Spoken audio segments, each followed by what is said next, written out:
good morning or good afternoon or good evening, depending on when you're accessing this. Today's presentation is going to be on media ethics. Specifically, we're going to look at the Society of Professional Journalists Code of Ethics.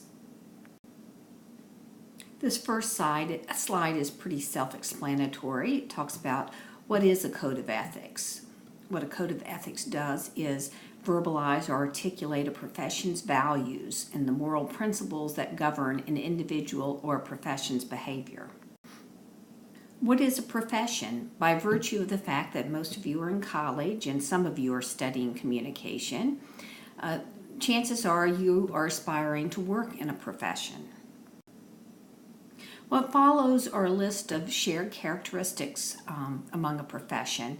They can include things like extensive training is required, intellectual training is required, ergo that's why you're in college. Many professions serve the public interest. Some require credentialing like teaching, medicine, law. And in many professions you're evaluated by your peers. For example, here at Shenandoah University, faculty are promoted according to the evaluation of their peers. For the first part of the summer session, we're going to be looking at news stories, news broadcasts, news interviews, news photographs, and we'll be using the principles set forth by the Society of Professional Journalists. They have 4 principles, and these are outlined in greater detail on a handout that you can find on Canvas.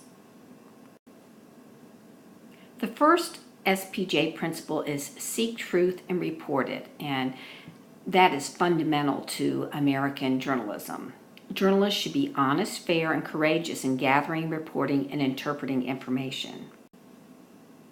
For the next couple of slides, I have some illustrations of some of the principles here. So I asked the question, does this breach an ethics principle? As you can see, this is the cover of Newsweek magazine. It's from 2011, the year that Princess Di would have turned age 50. As you probably know, she was killed in an automobile accident in Paris much before that. So Newsweek thought it would have some fun in taking computer generation and depicting a portrait of what she would look like if she were still alive. So is this in good fun or is it an ethics violation? Now here I'm asking the question, can you be too truthful? You may recall the Boston Marathon bombing of a couple of years ago, and this was a photograph that appeared on the cover of the Daily News. As you can see, it's kind of startling because it's much more graphic and colorful than we're certainly seeing on the front covers of newspapers. The New York Post, a tabloid, has come under fire a lot of times for its sensational and jarring front page photos. This one, as you can see, the headline is "Doomed." Pushed on the subway track, this man is about to die, and indeed he did. Apparently he had been in an altercation with some mentally challenged person on the subway platform, and he was pushed in front of a subway. This picture was taken by a freelance photographer who was on his way to a photo shoot, and he was criticized for not stepping in, but his response was he was much further away than appears here in this photograph, and so instead he was flashing his flash to draw the attention of the subway driver. Of course, the New York Post came under fire for running this on the cover. Ethical? So in this example, I'm asking you, can you be too truthful in your media coverage? As you can see, this is the Canadian hockey team who had just won the gold medal at the 2010 Olympics. As you can see, the athletes are celebrating on the ice with champagne and other beverages. They came under fire by the International Olympic Committee for desecrating the ice. So is this unethical, this photograph? This is my rhetorical question. What happens when the truth hurts? As you can see, this photograph is of a Syrian toddler whose family was attempting to flee Syria to ultimately end up in Canada with family. and the boat capsized and the toddler and his mother drowned. This photograph was shocking to everyone across the world. This is how the New York Times chose to portray the tragedy. And as you can see, this photograph was published internationally. Here it is on the cover of an Irish newspaper. And as we'll take a closer look at the copy underneath the photograph, the newspaper said it actually went against its instincts and its policy by publishing this particular photograph as a way to draw attention to the crisis in Syria. So here you can see that paper really went against its own ethical instincts. I'll just read the first couple of sentences. Rightly or wrongly, it has long been the tradition of newspapers, including this one, to not publish some of the most disturbing photographs that emanate from war zones, areas of conflict, and man-made or natural disasters. When we do, we face accusations of being insensitive, offensive, or deliberately sensationalistic. So as you can see here, that they are sort of breaching their own code of ethics, but they were compelled to do so in these circumstances. When I talk about ethics cases in our class, what I like to do is add some context. Obviously, these were not the first times we've seen shocking, disturbing photographs, particularly of little children. Does this photograph look familiar to any of you? It's a Pulitzer Prize winning photograph that's comparable to the Academy Awards in journalism, and it's from 1995.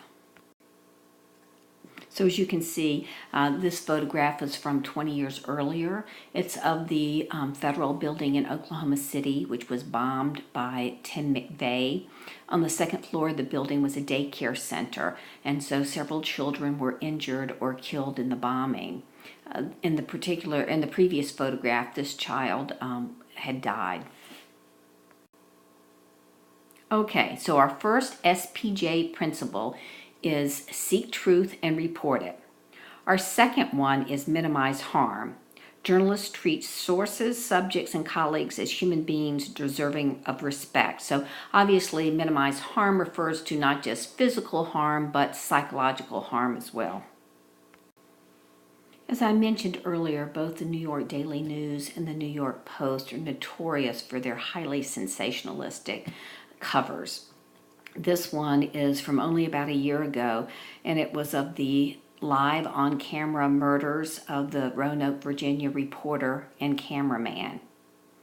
My class at that time spent some time looking at the various newspaper covers, and of course this one was seen as it's the most shocking and the most insensitive. Okay, so in addition to SPJ's seek truth and report it, minimize harm, we have act independently. Journalists should be free of obligation to any interest other than the public's right to know. Some people think that act independently kind of refers to acting alone. It doesn't necessarily refer to that as much as act independent of big government, big business, any kind of outside influence. And just to illustrate what I mean by outside influence, particularly corporate influence, I have a couple of questions that I call your oligopoly literacy. Okay, so what do Mickey Mouse and David Muir have in common? You may be asking, who is David Muir? Well, he is the anchor man for ABC Evening News. Don't know? Well, they are linked by the same parent company, the Disney Corporation. Muir, as I said, is the news anchor of the ABC Evening News, and ABC is owned by Disney. Question number 2. What do the Washington Post and Oprah's book club have in common? If you can't figure out that connection, here's your answer. Oprah, of course, is famous for her book clubs. Books can be purchased through Amazon, and Amazon is owned by Jeff Bezos, who recently bought the Washington Post. And finally, maybe this will be a little easier. What do Sesame Street and Game of Thrones have in common? Okay, so all you Elmo fans out there, you probably grew up watching Sesame Street on PBS, but recently the program signed a deal with HBO to air its new episodes on HBO for the next 5 years. And as you also know, Game of Thrones is HBO's most popular program, so that's the connection there. Okay, so we have Seek Truth and Report It, Minimize Harm, Act Independently, and now Be Accountable. Journalists are accountable to their readers, listeners, viewers, and each other. All right, so those were the four sort of standard SPJ principles. And so I'm adding two more to the mix.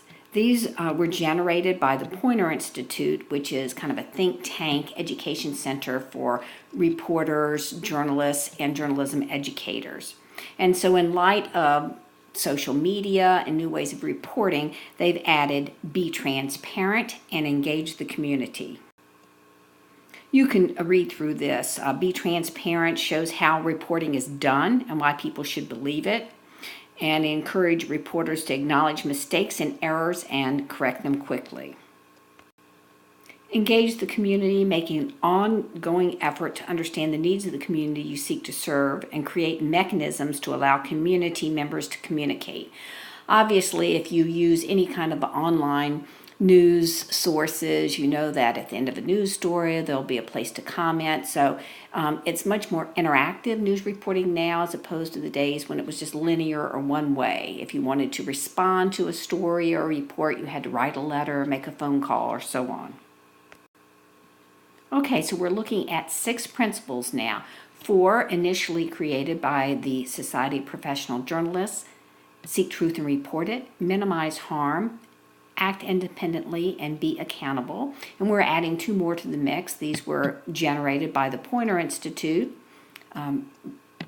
Be Transparent and Engage Community. So you should become familiar with these because we'll be using them off and on through the first part of this the summer session when we look at news.